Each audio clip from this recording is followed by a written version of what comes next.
Assalamualaikum warahmatullahi wabarakatuh. Perkenalkan, kami dari kelompok 6 yang akan membahas terkait hukum pembangunan dan infrastruktur. Pengertiannya adalah infrastruktur fisik dan sosial adalah dapat didefinisikan sebagai kebutuhan dasar fisik, pengorganisasian sistem struktur yang diperlukan untuk jaminan ekonomi sektor publik dan sektor privat sebagai layanan dan fasilitas yang diperlukan agar perekonomian dapat berfungsi dengan baik. Pengertian penataan ruang adalah penataan ruang adalah sistem yang mencakup perencanaan, pemanfaatan, dan pengendalian tata ruang. Proses ini meliputi penetapan struktur dan pola ruang untuk memanfaatkan ruang sesuai rencana. Yang selanjutnya, asas, tujuan, dan manfaat. Penataan ruang didasarkan pada prinsip keterpaduan, keberlanjutan, keterbukaan, keadilan, dan perlindungan kepentingan umum. Tujuannya adalah mewujudkan ruang nasional yang aman, nyaman, produktif, dan berkelanjutan, serta melindungi fungsi ruang dari dampak negatif. Yang ketiga adalah klasifikasi perencanaan dan penataan ruang. Klasifikasi penataan ruang mencakup pembagian ruang berdasarkan sistem wilayah, nasional, provinsi, kabupaten, atau kota. Fungsinya yaitu lindung dan budidaya, serta nilai strategis yaitu nasional, provinsi, kabupaten, atau kota. Perencanaan ini mencakup struktur ruang, pola ruang, dan program pengendalian pemanfaatan ruang yang diatur dalam kebijakan strategis.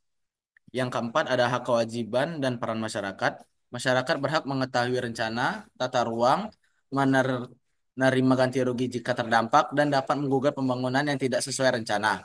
Wajib mematuhi rencana dan izin pemanfaatan ruang. Yang kelima adalah penyelesaian sengketa dan ketentuan pidana. Sengketa diselesaikan melalui musyawarah atau pengadilan. Pelanggaran tata ruang ditandatangani oleh polisi dan penyidik khusus. Pelanggar dikenai sanksi pidana. Yang selanjutnya ada pembebasan tanah. Yang pertama yaitu UU nomor 2 tahun 2012 mengatur pengadaan tanah untuk kepentingan umum. Bertujuan untuk mengurangi konflik dan mendukung kesejahteraan rakyat sesuai pasal 33 Undang-Undang Dasar 1945. Undang-undang ini harus mempertimbangkan keadilan, partisipasi rakyat, dan menghormati hak rakyat tanpa melanggar peraturan lain seperti UU Lingkungan Hidup dan UU Kehutanan. Materi selanjutnya akan dilanjutkan oleh teman saya. Yang selanjutnya itu adalah pengertian pengadaan tanah, yaitu penyediaan tanah dengan ganti rugi yang layak kepada pihak yang berhak. Pihak yang berhak yaitu pemilik atau penguasa objek tanah. Kepentingan umum yaitu bangsa, negara, dan masyarakat luas. Hak pengelola yaitu hak negara yang mewenang dilimpahkan sebagian kepada pemegang. Ganti rugi yaitu dipegang berupa uang, tanah pengganti, saham, atau bentuk lainnya yang disetujui. Yang ketiga ada asas dan tujuan. Pengadaan tanah dilaksanakan dengan asas kemanusiaan, keadilan, manfaat, kepastian, keterbukaan, kesepakatan, partisipasi, kesejahteraan, dan keselarasan. Tujuannya adalah mendukung pembangunan yang meningkatkan kesejahteraan masyarakat dengan perlindungan hukum bagi pihak terkait. Yang keempat, pokok-pokok pengadaan tanah. Pemerintah wajib menjamin ketersediaan tanah dan pendanaan untuk kepentingan umum yang meliputi pembangunan infrastruktur seperti jalan tol, irigasi, bandara, fasilitas umum, dan ruang lingkup terbuka hijau.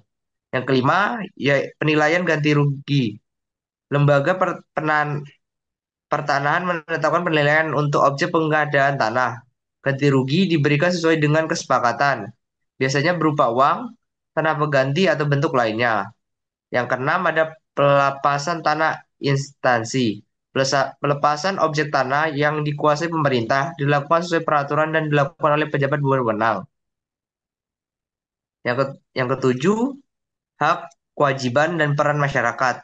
Masyarakat berhak mengetahui rencana pengadaan tanah dan kewajiban mematuhi ketentuan yang berlaku. Dan selanjutnya ada pembangunan kawasan terpadu. Yang pertama, pengertian dan fungsi KEK. KEK adalah kawasan khusus untuk mengoptimalkan kegiatan ekonomi seperti industri, ekspor, dan pariwisata dengan fasilitas yang menarik bagi penanam modal. Yang kedua ada kriteria dan pembentukan KEK. Lokasi KEK harus sesuai dengan tata ruang, didukung oleh pemerintah daerah, dekat dengan jalur perdagangan, dan memiliki batas wilayah yang jelas. Yang ketiga ada struktur organisasi KEK. Dewan Nasional dan Dewan Kawasan dibentuk oleh penyelenggaraan KEK, terdiri atas perwakilan pemerintah pusat dan daerah. Yang keempat, Badan Usaha Pengelola KEK. KEK dapat dikelola oleh badan usaha negara, swasta, atau patungan dengan negara yang ditunjuk sesuai peraturan. Selanjutnya akan dilanjutkan oleh rekan saya. Selanjutnya yaitu perizinan satu pintu dalam hukum bisnis. Definisinya yaitu sistem yang memungkinkan pelaku usaha pengurus berbagai izin melalui satu lembaga tanpa harus mendatangi banyak instansi. Misalnya melalui layanan terpadu satu pintu atau LTSP atau OSS, Online Single Submission di Indonesia. Asas utamanya yaitu transportasi, efisiensi, kepastian hukum, aksesibilitas, dan akuntabilitas. Tujuannya itu untuk yang pertama untuk meningkatkan iklim investasi dengan mempermudah prosedur bagi pelaku usaha. Yang kedua itu mempercepat proses perizinan dan mendukung pertumbuhan ekonomi. Yang ketiga itu mengurangi korupsi melalui prosedur yang transparan. Pembiayaannya itu melalui bersumber dari APBN atau APBD, PNBP atau restribusi, hibah atau bantuan internasional, dan pendapatan layanan teknologi atau OSS. Pelaporan dan koordinasinya yang pertama itu pelaporan berkala untuk mengevaluasi kinerja dan transparansi layanan. Yang kedua itu koordinasi antar instansi untuk mempermudah izin yang membutuhkan persetujuan dari berbagai instansi melalui OSS. Selanjutnya itu Undang-Undang Perindustrian Nomor 3 Tahun 2024, tahun 2014. Yang pertama itu pengertian kunci. Industri adalah pengelolaan bahan mentah menjadi barang yang bernilai tambah. Industri hijau itu pengelolaan yang mengutamakan kelanjutan lingkungan. Kawasan industri yaitu area yang ditetapkan untuk kegiatan industri. Yang kedua itu asas dan tujuannya. Asasnya yaitu kemandirian, keseimbangan, keberlanjutan, berkeadilan, dan daya saing. Tujuannya itu yang pertama, mengembangkan industri nasional yang kuat dan kompetitif.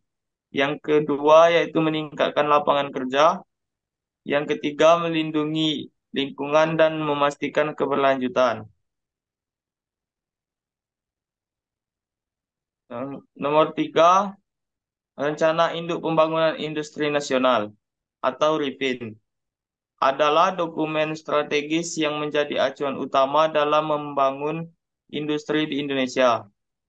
RIPIN dirancang untuk mendukung pertumbuhan sektor industri secara terarah, berkelanjutan, dan berdaya saing, sesuai dengan tujuan pembangunan nasional.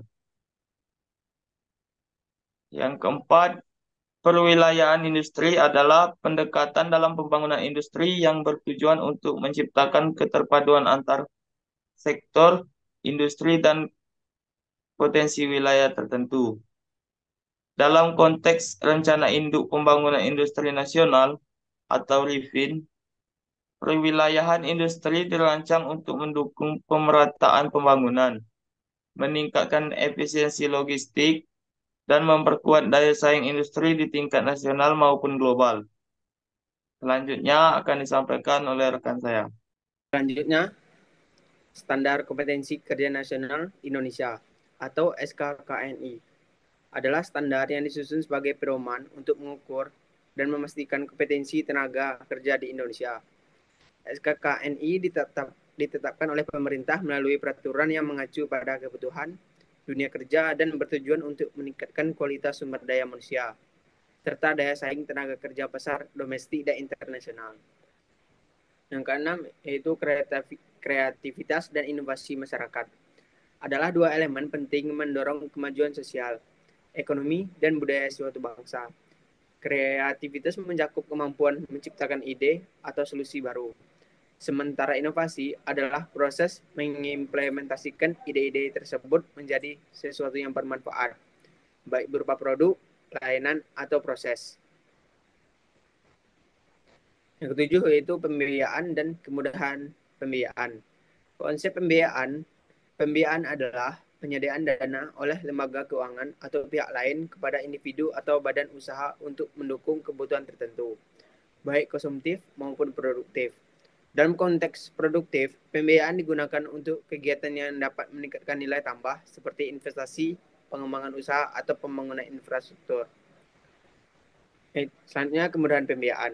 Kemudahan pembiayaan mengacu pada langkah-langkah yang dirancang untuk memastikan bahwa akses ke dana atau modal menjadi lebih inklusif, cepat, dan sederhana.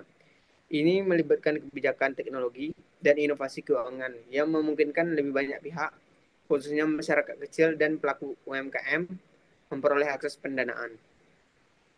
Selanjutnya, yaitu yang ke-8, infrastruktur industri adalah fondasi penting dalam mendorong pertumbuhan sektor industri dan perekonomian nasional. Dengan infrastruktur yang memadai, industri dapat berkembang lebih efisien, berdaya saing, dan berkelanjutan.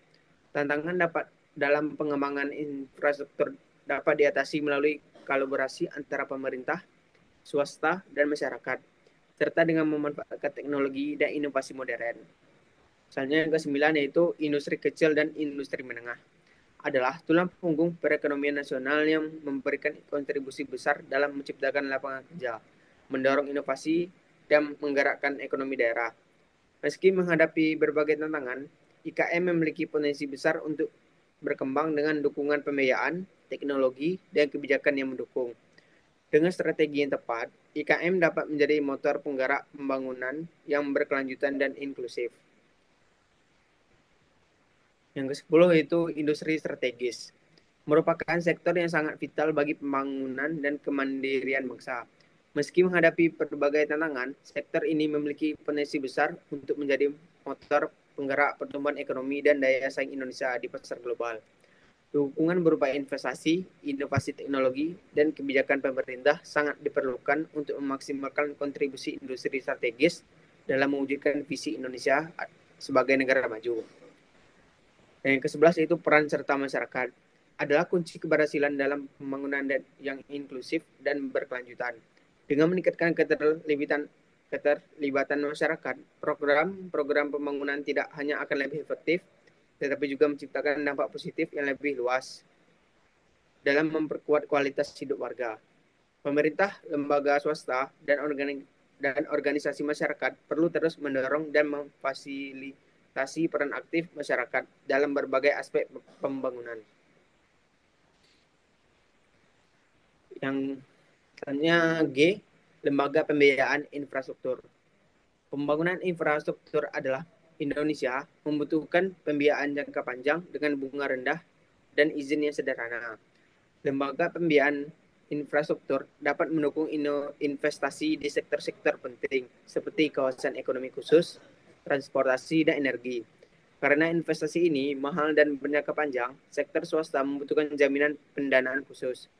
Pembentukan lembaga ini diharapkan diatur dalam undang-undang untuk memudahkan pelaku usaha untuk mendukung pertumbuhan ekonomi nasional.